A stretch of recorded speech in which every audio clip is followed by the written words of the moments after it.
Inaprobado na ng House Justice Committee ang Articles of Impeachment laban kay VP Sara.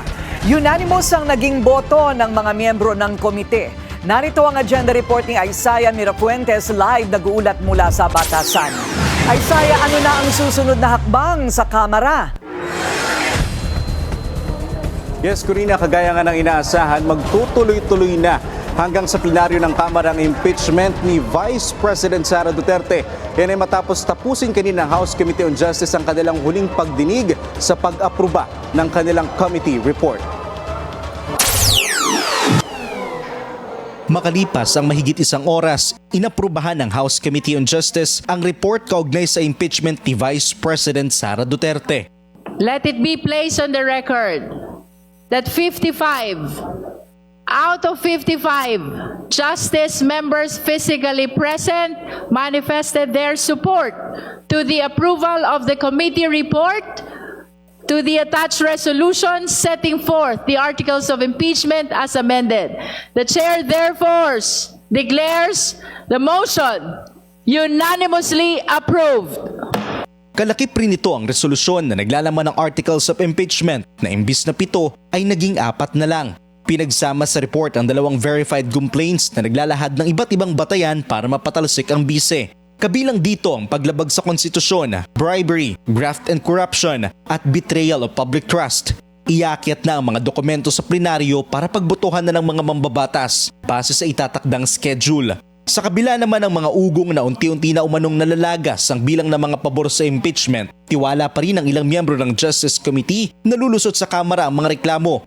Well, alam naman natin, may kinalaman sa 2028 na kaya nga nag-anunsyo ng maaga si Vice President para bilang panakot sa mga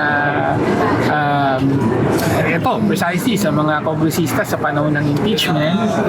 Tahasan namang binunyag ni Caloocan 2nd District Representative Edgar Erice na hindi siya dadalo sa botohan ng impeachment.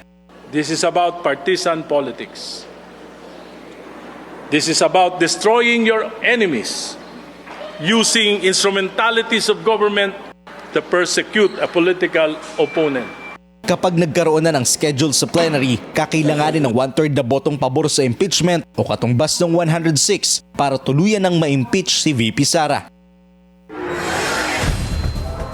Corina, matapos nga ang pag-aproba sa committee report, tatawid na ito sa Committee on Rules na sila namang magtatakda ng schedule kung kailan ito ay aakyat sa plenaryo para pagbotohan ng mga mambabatas. Corina. Isaiah, sino yung committee members na hindi dumalo sa pagdinig? Mayroon ba?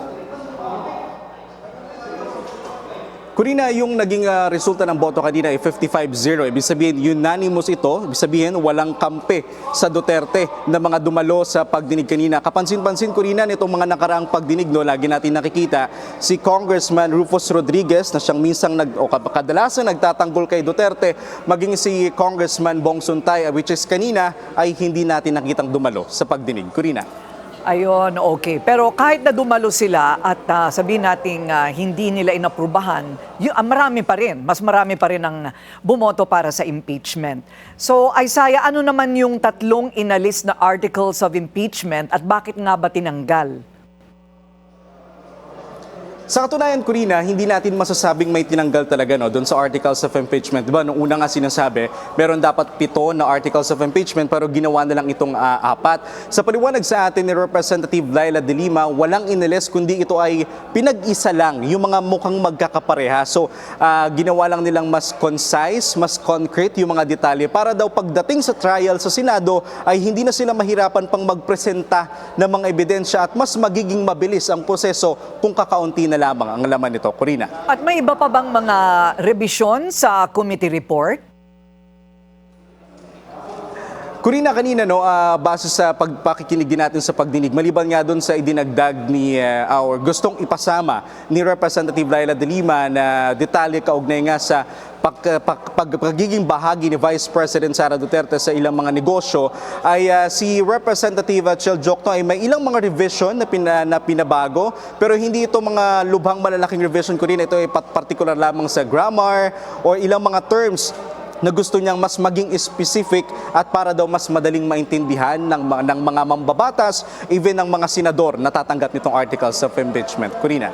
Okay, so huling tanong, may naririnig ka ba na ugong na mamadaliin yung pagkalendaryo sa botohan sa plenaryo? Mga kailan mangyayari kaya yan? Nung una ko rin, marami tayong naririnig na bali-balita na sinasabi nila, mamadaliin daw ngayong araw ang sinasabi nila. Kasi after the committee report, posibleng maglagay na raw ng schedule ang Committee on Rules, which is nangyari today, hindi ito nangyari. Ang sinasabi sa atin ni Representative Terry Ridon, posible bukas ay ibigay na ito sa Committee on Rules, and ang magiging botohan, Corina, ay posibleng sa susunod na Lunes, which is sa May 11. Corina. Ayan, okay. Maraming salamat. Isaiah Mirafuentes ng Abante, nag-uulat ng live mula sa Batasan. Manatiling nakatutok sa Bilyonaryo News Channel. Sumubaybay sa aming social media accounts at mag-subscribe sa aming YouTube channel para sa mga bago at eksklusibong balita.